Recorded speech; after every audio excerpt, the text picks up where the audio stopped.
Hello guys, myself Zilip, and today I'll be showing you how I deployed TaskZen, a full stack productivity application using Docker Hub images and Docker Compose.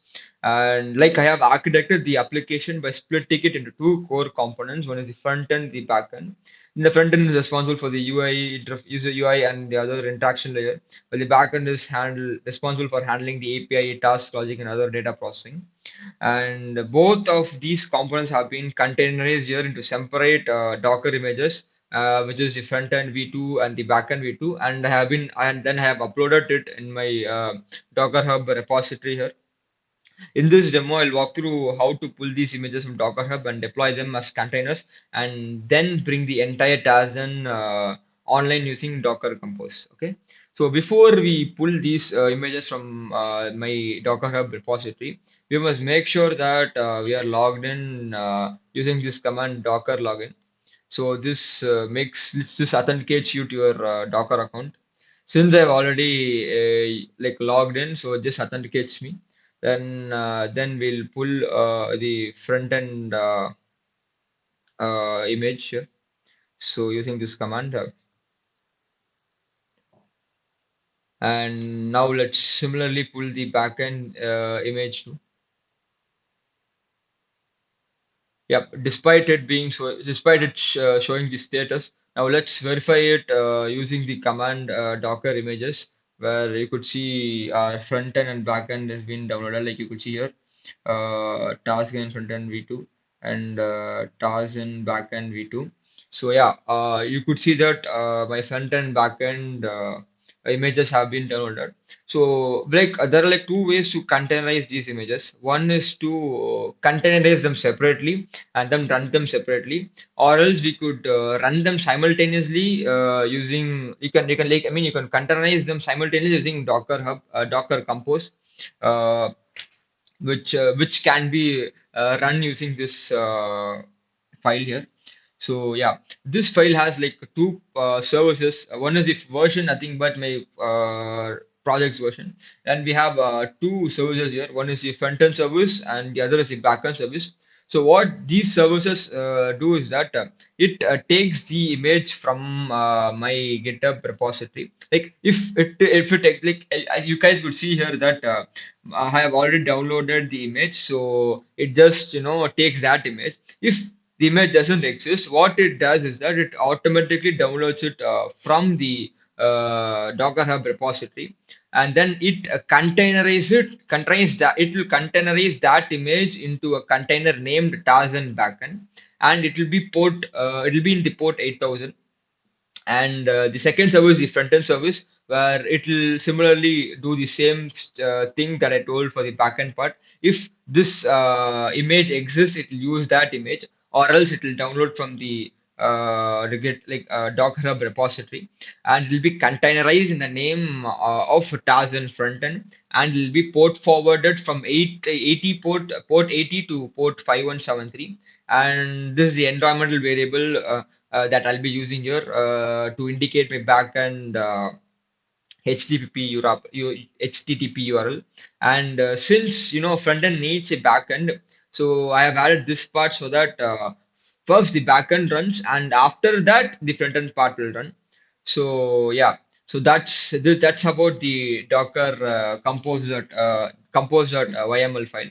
So to run this compose file, we have this command called docker compose, the file name, and up and then build command. So what it does is that the up command tries to allocate resources for the container, and the build command will build these like, I mean sorry these images to containers.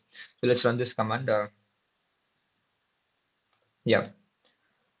You could see my containers have been deployed. So to check whether they are running or not, we'll just use this command, the docker ps. You guys could see it has been up for just 9 seconds, a couple of while back that when I use this docker compose file, docker compose command.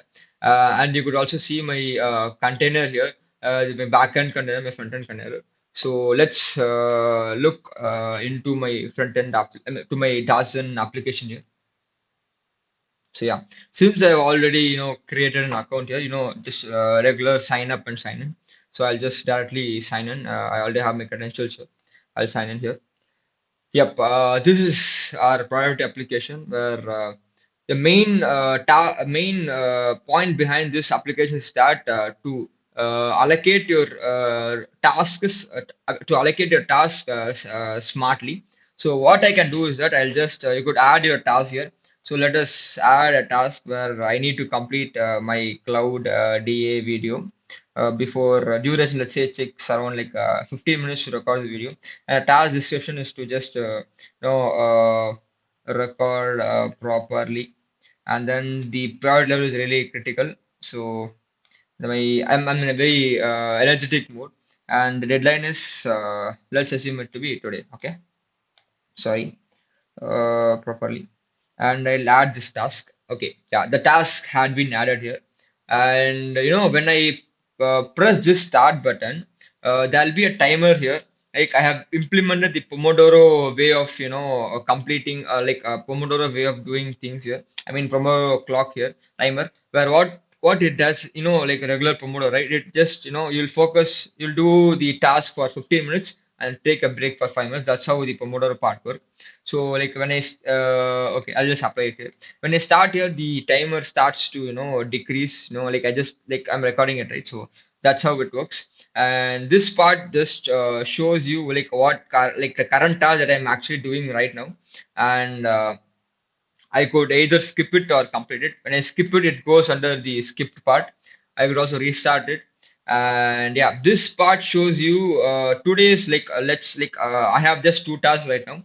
So today, right now, my focus must be on these two tasks. One is to complete my cloud video, which is really critical. The other one is to do my max, which is the medium level. So it tries to sort based on the priority level actually. And this is just for the motivation purposes, like how much have completed and my mood distribution for each task and the other quick actions here. And the main feature mainly comes in the daily schedule part where like let's assume I have like added some free time from 6:52 to 11 o'clock. Okay. So we right now we have two tasks here. So when I press this auto schedule task, what it does is that it will try to allocate the two tasks in the free schedule time based on their priority level, date, and all other stuff.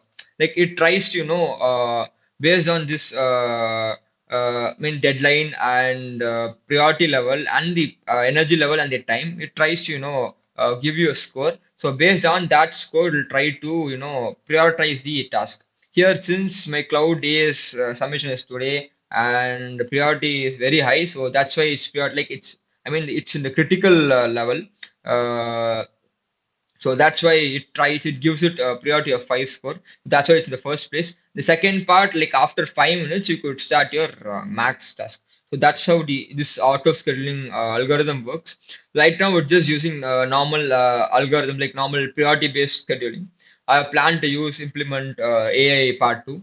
Okay, so now this analytic part is just for your motivation purpose. It's like it just shows your completion rate, daily streak, total time that I've like used like spent in completing my task and my progress too. And here we have the priority distribution where we could tries to prioritize like how many tasks has been like in critical status, high status, medium status respectively. And this is nothing but the weekly completion trend, like how many weeks have been online or not. Like let's say if I complete all the tasks in a week, it'll try to plot a graph. Since it is the first week here, so it doesn't show us anything. And this is nothing but a heat map for every day. So last time I accessed this on October 30, and I'm accessing it on November now, November 4. And that's how this heat map work. And this is nothing but the task status breakdown, like how many tasks has been, like how many tasks is in to do status, in progress status and complete status. So that's summarizes my whole task and productivity application here. So like after that, you could log out. It'll just logs out regularly as any regular website. Okay. Right now we have containerized our application, right? So we don't want it to run it all the time. You could also run this compose log to see the logs of the backend part. Like whenever the backend, like whenever the front end requests some API from the backend, those kind of log stuff you can see it here. And once you guys have like experimented or like tried on my application, you could also now like you can't run this, you can't like allot this resources infinitely. Like you get the point, right? You need to close it down at some time. So this you could use this command to close the so to close the containers. Yeah, when you use this command, both my front end and back end, which has been containerized in the name of TaskZen front end and TaskZen back end, will be stopped. And you could see that here. It has been stopped in my container, in my Docker desktop. So that's how this down and all of the stuff work. And thanks for this wonderful opportunity by my cloud computing teacher, Dr. T. Subbulakshmi, for this wonderful opportunity. So, yep, thanks. So that summarizes on how you could Dockerize my Tarzan application. So thank you.